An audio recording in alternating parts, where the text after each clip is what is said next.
Mr.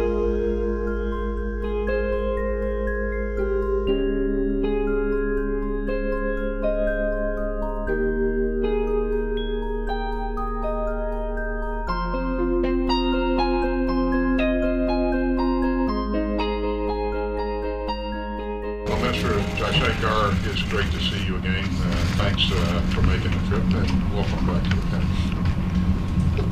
I'm delighted to host you at the Pentagon today, a special operation in emerging defense domains, including through the launch of a new dialogue later this year.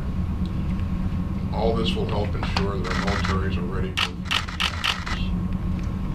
for our bilateral defense ties are just one way that our two great democracies are working together toward a brighter future for the Indo-Pacific.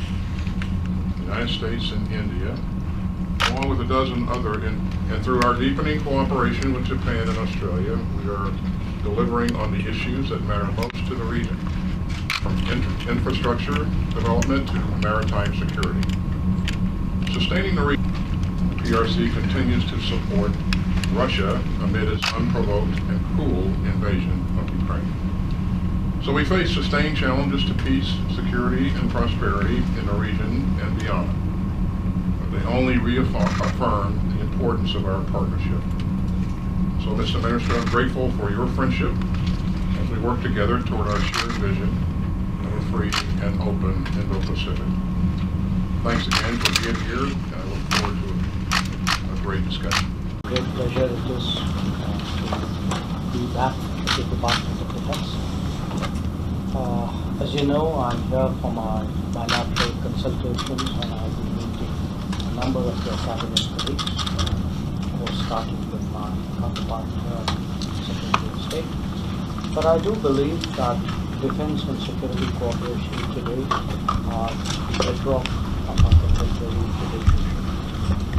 We have seen it expressed in closer policy exchanges, in coordination of policies on very important and sometimes sensitive challenges to the world, in growing defense trade, in stronger defense industrial collaboration, and in military exercises. But the ripple impact of our defense cooperation, I think, has a larger beneficial implication for the entire relationship. So for me, our meeting today and my presence here today has a particular importance. I do share with you that the global situation has become far more challenging this year for a variety of reasons. And the Indo-Pacific in particular, it's important that the stability, security, and prosperity of the Indo-Pacific should be secured, and that is best done, amongst others, by cooperation between the two countries and us. So once again, thank you for giving me the opportunity. Bardwaj, Asian News International. Minister Jaishankar and Secretary Blinken, thank you for doing this.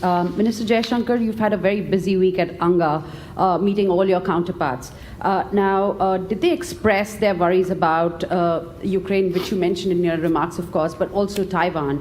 And did you discuss the impact of these developments on the global economy with Secretary Blinken? How are the two countries going to work together to address these concerns?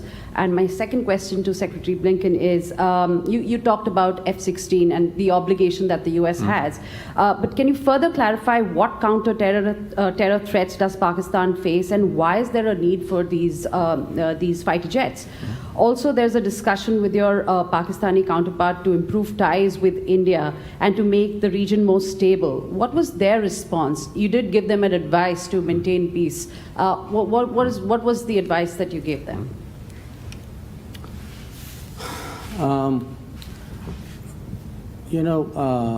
I had, of course, a lot of meetings in the UN in that week.